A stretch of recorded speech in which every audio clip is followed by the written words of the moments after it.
Assalamu alaikum, peace be upon you. Those of you that have been watching the debates of Ben Shapiro, you must have noticed that he's always got this knockout question that he used to defeat his opponents. And this question always leaves him with great sense of pride and power and victory. When it comes to the Palestinian-Israeli issue, Ben Shapiro uses two knockout questions that always makes him believe that he won the debate. What are these questions? Which part of Palestine is occupied? Which part of Israel is occupied Palestine? All of Israel? There we go. There we go. There we go. So what you're calling for is the obliteration of the state of Israel, and all of this is just a cover for that. I appreciate your time. Question number one, which part of Palestine you're talking about? And he throws that question like a detective who is about to reveal the true intentions of the criminal that's standing before him. Which part of Palestine you're talking about? Let me ask you this. Which part of Palestine you're talking about? And then when the opponent answers the entirety of Palestine, all of Palestine, he immediately jumps with this look of victory and power and pride and success that he was able to reveal and expose the intentions of his terrorist opponents, the pro-Palestinian debaters. He goes, there you go. What you're calling for is the obliteration of the state of Israel. Yeah, for sure. This is what you want. You want the entire Palestine. You want to destroy Israel. You want to eradicate Israel.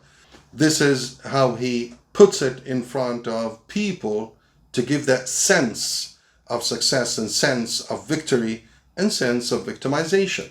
And my question to Mr. Shapiro here is on the same note. What is exactly Israel?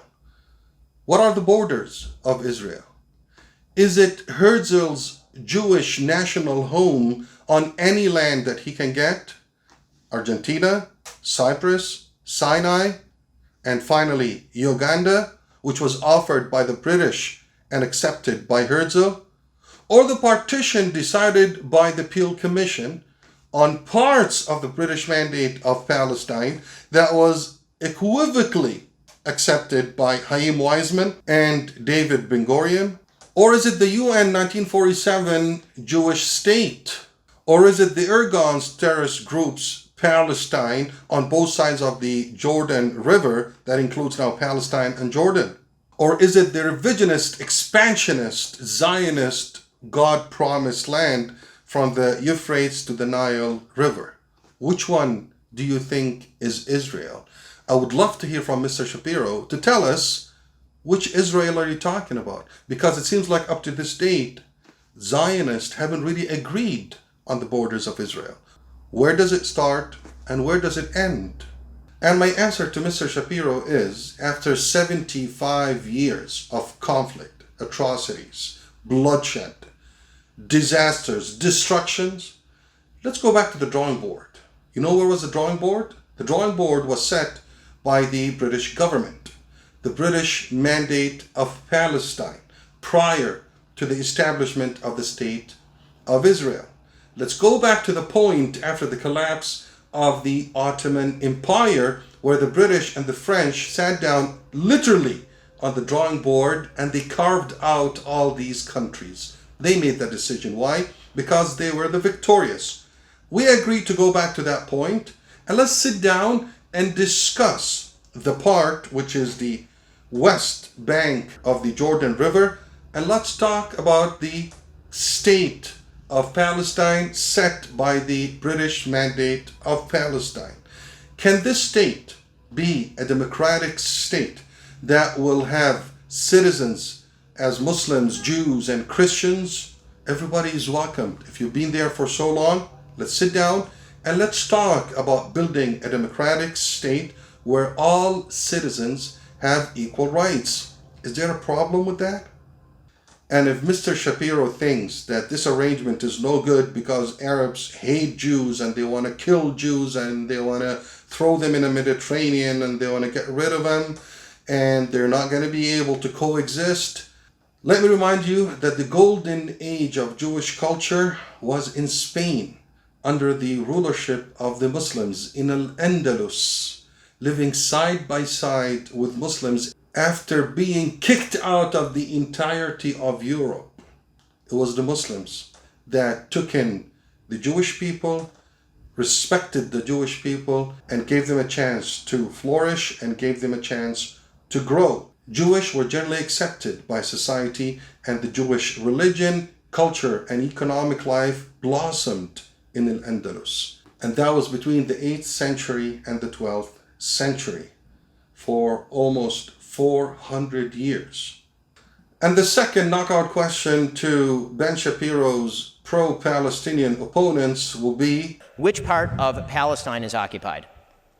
The entirety of Palestine. But There we go. I'm not Thank you calling once for again. the destruction of Jews. I appreciate you expressing your full genocidal intent for the Jewish people living between the river Why and the is it? so are you asking for the genocide of the Jewish people?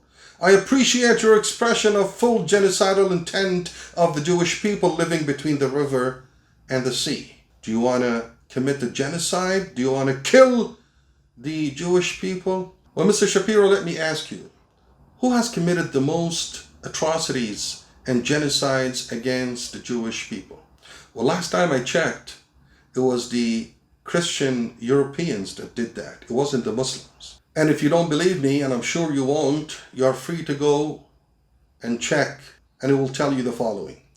The Christian and nationalist Europeans subjected the European Jews to a great deal of oppression, persecution, racism, prejudice, discrimination, and brutalization by the Christian and nationalist Europeans between 19th century and the 20th century. A debate known as the Jewish question or the Jewish problem started in Europe during the Age of Enlightenment and after the French Revolution in 1789. The debate's issues included the legal and economic Jewish disabilities such as Jewish quotas and segregation, Jewish assimilation, and Jewish enlightenment. Yes, in Europe and by Europeans. The Christian and nationalist Europeans accused the European Jews of destroying some European societies through causing economic hardship via usury, which is lending money at unreasonably high rates that will eventually cause very high inflation. Also, they've been accused of destroying the individuals and family structure by spreading moral corruption, spreading and commercializing pornography, prostitution, and homosexuality. The European Christians also accused the Jewish people of attacking and corrupting the Christian faith by denying the divinity of Jesus Christ and accusing his mother Mary of infidelity. And worst of all, European Christians began to accept that the Jewish people as a whole were responsible for the killing of Jesus. And according to this belief, both the Jews present at the Jesus Christ death and the Jewish people collectively and for all time have committed the sin of decide, which is God killing. So the Christians, mainly the European Christians, accused the Jews of killing their God. I mean, that could tell you something about the reason behind the hate, the reason behind the brutality, the reason behind the massacres that the Jewish people were subjected to in Europe, especially mid-age. But it all started during the Roman times and it didn't end till the Holocaust. We also need to mention that the European nationalists demanded to de-Jewify the press, education, culture, state, and economy. They also proposed to condemn intermarriage between Jews and non-Jews. They used this term to oust the Jews from their supposedly socially dominant positions. So all the above caused hundreds of massacres in a span of 100 years that left tens of thousands of Jews killed in the Russian Empire and millions killed in Germany. Hundreds of Jewish women were raped. Jews' properties and homes were destroyed by the Europeans, not the Arabs and not the Muslims.